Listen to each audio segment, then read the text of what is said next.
بسم الله الرحمن الرحیم. سلام. نور آغا نوریم د افغانستان د الکترونیکی زده کړو د انګریزي ژبې ښوونکی. هیله ده چې تاسو جوړ روغ اوسئ، ژوند او چارې به مو په خیر وي. درنو او قدرمنو زده کوونکو، هیله ده چې زموږ تیر درسونه مو له یاده نه وي وتلي، تیر درسونه مو زده کړي وي. په ننني یو پنځوسم درس کښې تاسو ته بیا هم د کلام په اجزاو کې مو چې types of conjunctions د ارتباط د تورو ډولونو پر درسونو پورې رسېدلي وو او دا درسونه مو تعقیب کړي وو، ویلي مو نن د هغه پخواني درس په امتداد باندې مخې ته ځو او نن هم د conjunctions یا د ارتباط د تورو پر ډولونو باندې غږیږو چې دوی په ځان کې کوم ډولونه لري. راځو لومړنی د درس د پیل څخه پر دوهم ډول باندې چې د الټرنیټیو کنجنکشنز یا د اختیاري نښلونکو تورو د ارتباطي تورو د جملو یا د ډولونو څخه دی، پر دې باندې غږیږو چې دا څنګه استعمالیږي او موږ او تاسو کولی شو چې په ګرامري یا ساختماني برخو کې دوی څه ډول استعمال کړو. لومړی راځو تعریف وایو. These conjunctions express a choice between two actions or ideas. These conjunctions دغه د ارتباط توري express څرګندوي، واضح کوي.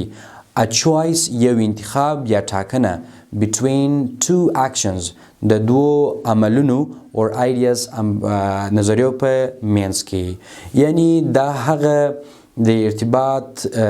توري دي یا نښلونکي توري دي چې دوی د دوو عملونو یا دوو نظریو تر مابینځ اړیکه ورکوي او هغوی سره نښلوي.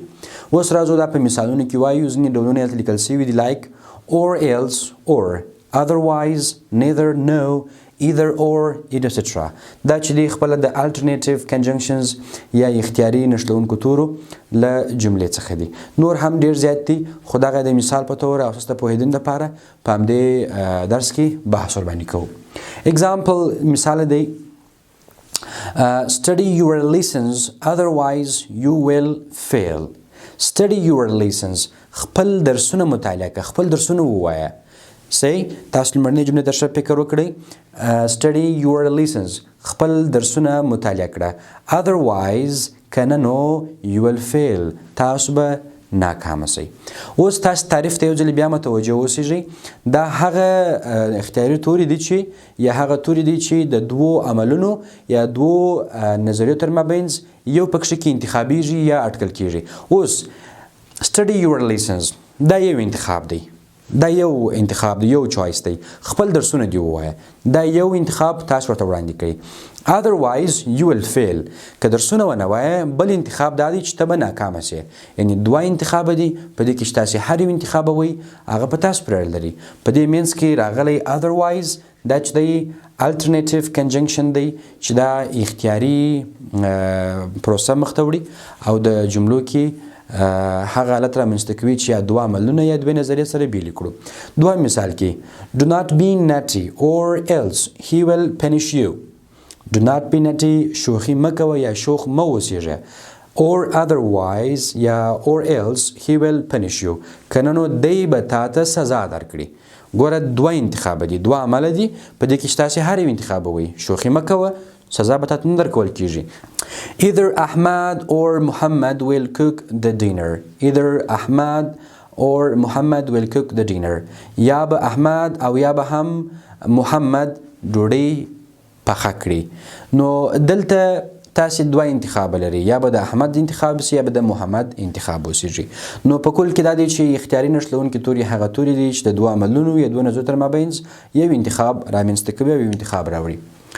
او همدارنګه په دریم ډول کې پر adversative conjunctions یا متضاد نښلونکي توري دي. اوس متضاد نښلونکي توري کم توري دي دا په تعریف کې لږ څه لنډ واضح کوو. راځو تعریف ته. The adversative conjunctions are used to join the contradictory sentences. The adversative conjunctions متضاد نښلونکي توري are used to join the contradictory sentences. دوی متضاد جملې، مخالف جملې یو د بل سره نښلوي یا یو ځای کوي سره. اوس څنګه یو ځای کوي؟ په څه شی یو ځای کوي؟ like nevertheless, still, yet, however, on the other hand, while, etc. دا هغه adversative conjunctions یا متضاد نښلونکي توري مثالونه دي چې دا په جملو کې استعمالیږي او تاسو باید دی وپېژنئ چې دا کوم ډول conjunctions دي. اوس هم راځو د مثالونو برخې ته پر مثالونو باندې غږیږو she was inexperienced nevertheless she decided to play the game she was inexperienced دا بې تجربې وه دې تجربه نه درلودله nevertheless سره له دې she decided to play the game دې دا پرېکړه وکړله چې لوبه وکړي لوبه ترسره کړي اوس تاسو وګورئ په لومړنۍ جملې کې دا تجربه نه لري د لوبې مګر په دوهم حالت کې په دوهم اکشن کې دی بیا هم د لوبې د ترسره کولو پرېکړه وکړل ولې یې وکړل یو عمل د بل عمل خلاف ترسره کړی یعنې دا د contradictory sentences په خلاف باندې یو عمل دی ترسره کیږي یعنې د یو عمل په خلاف بل عمل ترسره کوي هغه وایي مثلا هلته تجربه نه لري د نه تجربې په صورت کې بیا هم دا چیز کوي لوبه کوي دوهم مثال کې he errs very much while his father does not pay attention he errs very much دی ډیر پام راړوي ډیر ځان ته د چا پام راګرځوي while his father does not pay attention کله چې د پلار دته ډیره توجه نه کوي اوس په لومړني عمل کې دا دی چې دی دا کار کوي چې یو چا توجه ځان ته راواړوي توجه یې ځان ته راجذب کړي او جلب یې کړي مګر کله چې بیا د پلار تشویق کوي د تشویق نه کوي د هڅ نه کوي د توجه نه کوي نو دا دواړه جملې یو د بل خلاف عمل کې ترسره شوي دي دریم مثال کې I am late but she is still waiting for me I am late زه ناوخته شوم نه ناوخته راغلم but she is still waiting for me مګر دا تر اوسه پورې ماته په انتظار کې ده یا ماته انتظار کوي نو د adversative conjunctions متضاد نشتونکو تورو څخه هدف دا دی چې دوی د مخالفو جملو یو ځای د یو ځای کولو لپاره په پراخه اندازه باندې کارول کیږي او استعمالیږي دا تاسو باید زده کړئ چې ځینې عملونه چې دي په جملو کې هغه په یو بل په خلاف باندې دي اوس لکه په لومړني مثال کې چې موږ تاسو ویل چې دا په لوبه کې تجربه نه لري مګر بیا هم لوبه وکړل د یو عمل په خلاف بل عمل ترسره کړ اوس راځو څلورم ډول ته explanatory conjunctions توضیحي نښلونکي توري دي دا بیا څه وایي these conjunctions usually add details to the words or sentences these conjunctions دغه د ارتباط توري usually عموما add details add اضافه کوي details معلومات add اضافه کوي details معلومات to the words ولغاتونو یا کلمو ته or sentences او یا هم جملو ته like لکه for such as a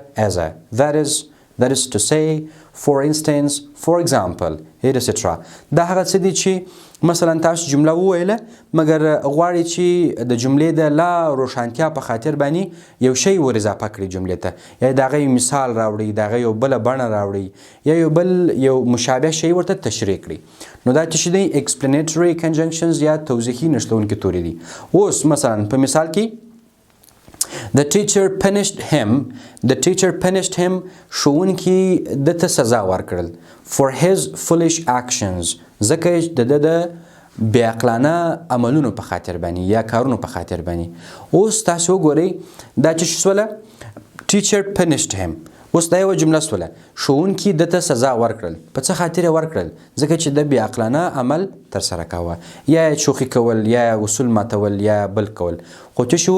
دغه توضیحي شی چې مور اضافه کوي په پای کې د جملې همدغه ته explanatory conjunctions وایي چې دا د جملې یوه برخې ته یو څه ور اضافه کړله اوس بل څه وایي I will tell him again as I told him before I will tell him again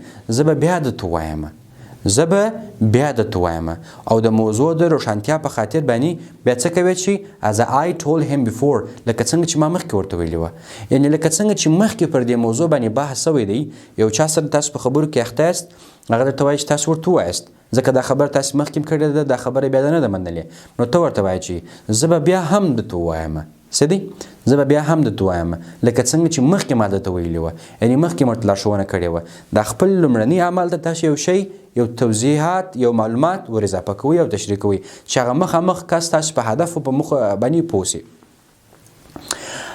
I will bring a book for instance the new English grammar I will bring a book زه به یو کتاب راوړم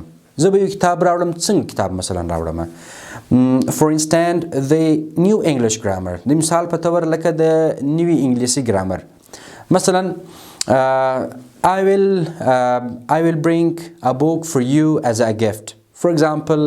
like in vocabulary essential vocabulary همداسې نور تاسې دا کولی شئ چې استعمال کړئ په دې کې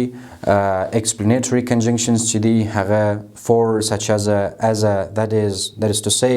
for instance for example د نور شان دي اوس تاسې خبرې کوئ غږیږئ اخر کې یو مثال ورکوئ ورته for example نو مثلا داسې لکه اوس چې موږ تاسې تعریف ووایه لاندې څه کوو مثالونه ذکر کوو همدغسې دا توضیحي نښلونکي د ارتباط توري دي یا نښلونکي توري دي چې موږ تاسې استعمالوو خدای دې وکړي چې همدغه نننی درس مو راسره تر پایه کتلی وي څه مو زده کړي وي او په دغه دریو ساختمانونو او جوړښتونو باندې چې د کنجنکشن ارتباط وه تاسې پوه به واوسیږئ موږ مه پرېږدئ تعقیبوئ مو او درسونه درسره نوټ اخلئ ډېره مننه ژوندي اوسئ